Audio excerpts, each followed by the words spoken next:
ਦੋਸਤੋ ਅੱਜ ਅਸੀਂ ਆਏ ਹਾਂ ਜੀ ਖਾਰੂ ਤੇ ਬਾਸ਼ੂ ਤੇ ਰਾਸ਼ੂ ਜਿਹੜੇ ਆਪਣੇ ਤਿੰਨ ਭਾਈ ਨੇਗੇ ਉਹਨਾਂ ਦੇ ਕੋਲ ਆਏ ਆ। ਤੇ ਆਹ ਬੈਠਾ ਜੀ ਰਾਸ਼ੂ ਤੇ ਬਾਸ਼ੂ ਤੇ ਖਾਰੂ ਜਿਹੜਾ ਉਹ ਅੰਦਰ ਆ, ਕੋਈ ਕੰਮ ਕਰ ਰਹੇ ਥੋੜਾ ਜਿਹਾ।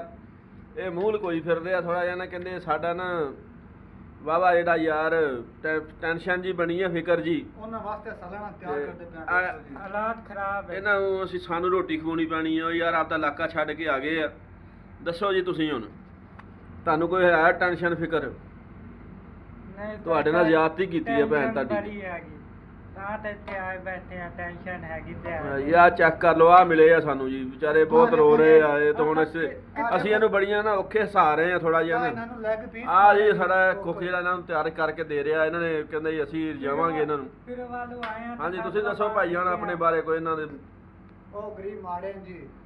ਹਾਂਜੀ ਸਿਤਾਨ ਘਰੋਂ ਆਏ, ਸਾਡੀ ਭੈਣ ਸਾਡੇ ਆ ਜਿਹੜੇ ਦੋ ਬੰਦੇ ਗਏ ਹੋਏ ਆ, ਤੁਹਾਨੂੰ ਉਹ ਵੀ ਵਿੱਚ ਦਿਖਾਵਾਂਗੇ। ਇਹਨਾਂ ਦੇ ਵਾਸਤੇ ਸਾਲਾਨਾ ਤਿਆਰ ਹੋ ਰਿਹਾ ਹੈ।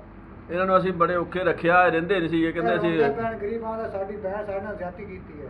ਹਾਂਜੀ ਓਕੇ ਕਰਾ ਬਾਤ ਕਰ।